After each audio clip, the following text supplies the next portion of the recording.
Selamat pagi. Di sini saya akan menjelaskan tujuan program, fungsi OpenCV, NumPy, Matplotlib, atau konsep dasar segmentasi citra. Program ini bertujuan untuk mendemonstrasikan proses segmentasi citra digital menggunakan 3 metode, yaitu Odds thresholding, K-means, clustering, dan watershed. Library OpenCV digunakan untuk pengolahan citra dan implementasi algoritma segmentasi. NumPy untuk manipulasi data numerik dan membutuhkan citra sintesis.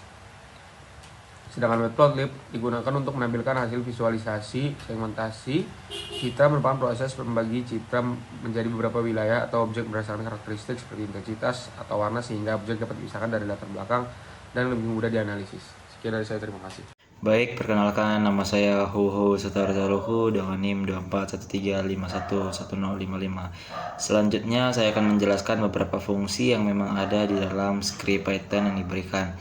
Yang dimana ada fungsi pertama itu untuk membuat gambarnya sendiri, yaitu create dummy image. Jika teman-teman bisa memperhatikan di layar, teman-teman bisa melihat bahwasannya hal yang pertama dilakukan yaitu mengintegrasikan atau menyebutkan untuk membuat background abu-abu dengan cara np-once 300,400,3 itu untuk membuat DPI-nya atau membuat lebar dan panjangnya, dimana untuk membuat ini tentu kita menggunakan library, yang dimana library ini ada CV2 dan Numpy. Kemudian selanjutnya itu kita akan membuat lingkaran-lingkaran yang teman-teman bisa perhatikan nanti di akhir, dimana ada 4 lingkaran utama, yang mana ada merah, hijau, biru, kuning. Dan terakhir kita menambahkan noise. Fungsinya apa? Agar terlihat citranya itu terlihat realistis. Dan terakhir dilakukan clipping agar bulatannya itu natural dan tidak saling tumpang tindih.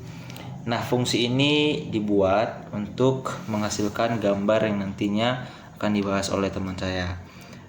Sekian, terima kasih. Halo semuanya, perkenalkan saya Kisyati Fazani Putri Kurniawan dengan NIM 2413511056. Saya akan menjelaskan terkait Odds thresholding yang merupakan metode segmentasi citra yang digunakan untuk memisahkan objek dari latar belakang secara otomatis. Nah, sebelum proses ini dimulai, kita bisa melakukan citra RGB terlebih dahulu dengan mengkonversi menjadi grayscale agar setiap pixel hanya memiliki satu nilai intensitas.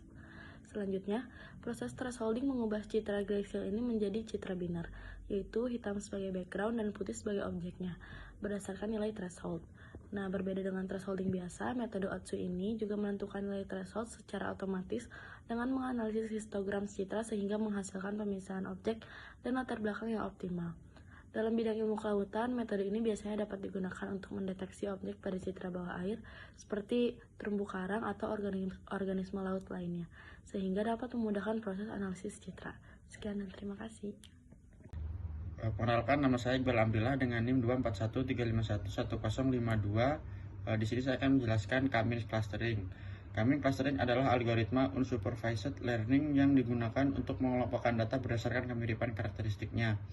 Pada pengolahan citra, algoritma ini mengelompokkan piksel yang memiliki warna RGB serupa sehingga menghasilkan segmentasi warna yang lebih sederhana dan mudah dianalisis. Konsep clustering dibagi menjadi 3, yaitu pengelompokan data dalam K-cluster berdasarkan kemiripan. Kedua, setiap pixel akan masuk ke cluster dengan centroid pusat cluster terdekat. 3, pixel dalam satu cluster memiliki warna yang hampir sama. Selanjutnya, proses K-means menentukan jumlah cluster. Terus selanjutnya menganalisis centroid secara acak, menghitung jarak setiap pixel ke centroid terdekat, memperbarui centroid berdasarkan rata-rata anggota cluster, mengulangi proses hingga centroid stabil atau konvergen. Yang terakhir, hasil segmentasi warna, pixel diganti dengan warna centroid dari cluster masing-masing. Kedua, mengurangi jumlah variasi warna pada citra. Ketiga, mempermudah identifikasi objek, analisis citra, dan proses klasifikasi. Sekian, terima kasih. Selamat malam, selamat pagi, atau selamat siang rekan-rekan dan dosen yang saya hormati. Perkenalkan, nama saya Joshua Immanuel Pardi dengan NIM 2413511054. Pada bagian ini saya akan menjelaskan metode keempat dalam proyek ini, yaitu atau proyek PowerPoint ini, yaitu watershed segmentation. Sebelum masuk ke teknis, apa sih yang sebenarnya ini adalah metode watershed ini? Secara sederhana, algoritma ini menganalogikan sebuah citra seperti peta topografi. Piksel yang terang atau intensitasnya tinggi dianggap sebagai puncak gunung, sedangkan piksel yang gelap dan intensitasnya rendah dianggap sebagai lembah. Kenapa kita pakai metode ini dibandingkan dengan Otsu atau K-means yang sudah dijelaskan sebelumnya? Keunggulan utama watershed adalah kemampuannya yang sangat hebat dalam memisahkan objek yang saling menempel atau tumpang tindih atau overlapping objek. Untuk mencapai hal tersebut, ada beberapa tahapan morfologi yang harus kita lakukan secara beruntun. Bisa kita lihat di dalam slide ada 6 tahapan pengerjaan. Yang pertama, binarisasi dan opening. Citranya kita ubah dulu ke hitam putih, lalu kita lakukan operasi opening, yaitu erosi yang diikuti dilasi untuk membersihkan noise putih berukuran kecil yang mengganggu di sekitar objek utama. Lalu yang kedua, menentukan shear background. Kita melakukan operasi dilasi atau penebalan untuk memastikan area mana yang 100% merupakan latar belakang, sehingga kita punya batasan luar yang jelas. Lalu, proses yang ketiga, mencari shear foreground. Menggunakan distance transform, ini adalah kunci dari watershed algoritma. Akan menghitung jarak setiap piksel ke batas luar. Piksel yang berada di tengah-tengah atau inti objek akan berwarna paling terang. Melalui cara ini, objek yang tadinya menempel bisa terpisah menjadi inti-inti mandiri. Lalu yang keempat, menghitung unknown region. Ini adalah area abu-abu atau area perbatasan yang didapatkan dari pengurangan shear background dengan shear foreground. Di area inilah nantinya garis-garis pembatas akan digambar.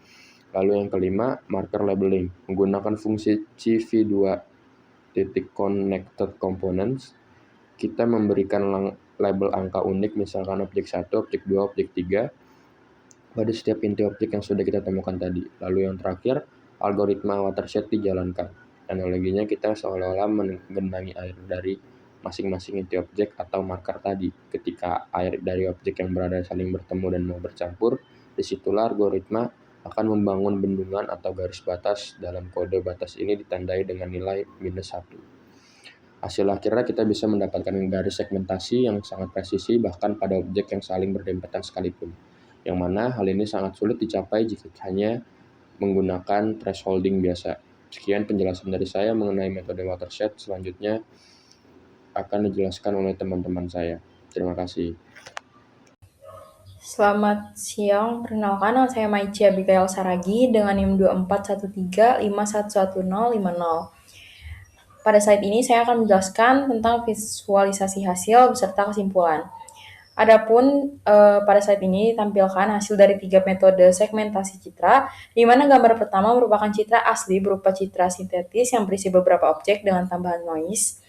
Gambar kedua adalah hasil output thresholding yang memisahkan objek dari background menjadi citra binar, namun masih terlihat pengaruh noise. Gambar ketiga merupakan hasil K-means clustering yang mengelompokkan piksel berdasarkan kemiripan warna, sehingga objek dapat dibedakan dengan lebih jelas. Sedangkan gambar terakhir adalah hasil watershed yang mampu memisahkan objek yang saling menempel dengan memberikan batas di setiap objek. Dari hasil tersebut, dapat disimpulkan bahwa setiap metode memiliki kelebihan masing-masing. Output sederhana dan cepat, K-means efektif dan segmentasi berdasarkan warna, sedangkan watershed memberikan hasil terbaik dalam memisahkan objek yang saling bersentuhan. Sekian dari saya, terima kasih.